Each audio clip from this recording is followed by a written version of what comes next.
Une rupture n'est pas uniquement technologique et elle peut affecter n'importe quel acteur, même ceux qui, a priori, se situent en dehors de son domaine d'invention. Mais l'impact d'une rupture va bien au-delà du seul marché. Elle affecte également ce qu'on appelle le réseau de valeur. Alors, qu'est-ce qu'un réseau de valeur?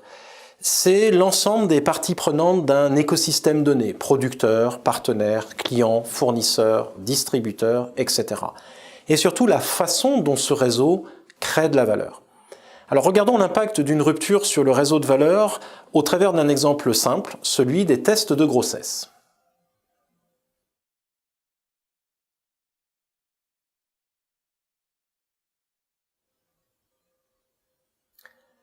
Alors savoir si une femme est enceinte est évidemment une question très ancienne et très importante.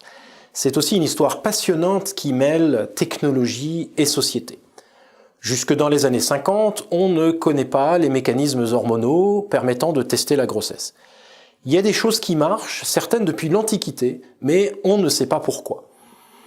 À partir des années 50, on est capable d'utiliser un test, mais il faut pour cela tuer une souris.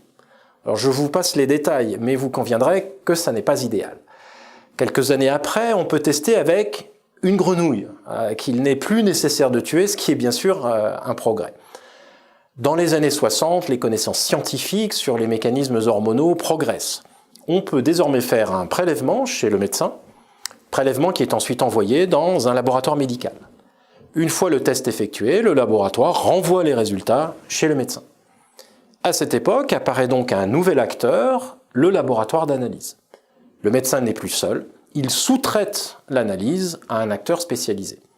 On mobilise donc de nouvelles technologies, des réactifs, des centrifugeuses, etc.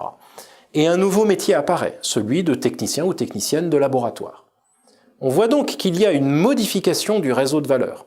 Nouveaux acteurs, nouveaux modèles économiques, nouveaux processus, nouveaux modes de fonctionnement. Prélèvement, envoi au laboratoire, analyse, envoi des résultats au médecin, communication du résultat à la patiente. Puis, dans les années 70, apparaissent les premiers tests individuels. C'est une révolution. Ils sont achetés en pharmacie. On aperçoit un nouvel impact puisqu'apparaît donc un nouvel acteur absent jusque-là, le pharmacien. Deux autres acteurs disparaissent en quelque sorte, le médecin et le laboratoire. Là encore, émergent de nouveaux processus et modes de fonctionnement. Achat du test, obtention immédiate du résultat, c'est moins cher, c'est plus rapide et surtout, c'est confidentiel. Sur un sujet aussi sensible, l'impact social est majeur. Aujourd'hui, le test est acheté sur Internet, plus besoin d'aller chez le pharmacien. Cet acteur disparaît, tandis qu'apparaît un nouvel acteur, le site Internet.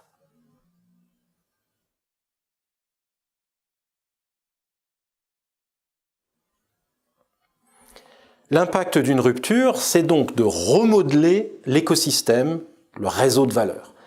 Dans l'exemple du test de grossesse, nous avons pu observer plusieurs ruptures successives. La révolution de la connaissance hormonale des années 60, le test individuel dans les années 70 et Internet à partir des années 90. Chaque rupture reconfigure le réseau de valeur, supprimant certains acteurs, introduisant des acteurs nouveaux, mais aussi modifiant les pratiques et les modèles d'affaires. Il y a donc des gagnants et des perdants.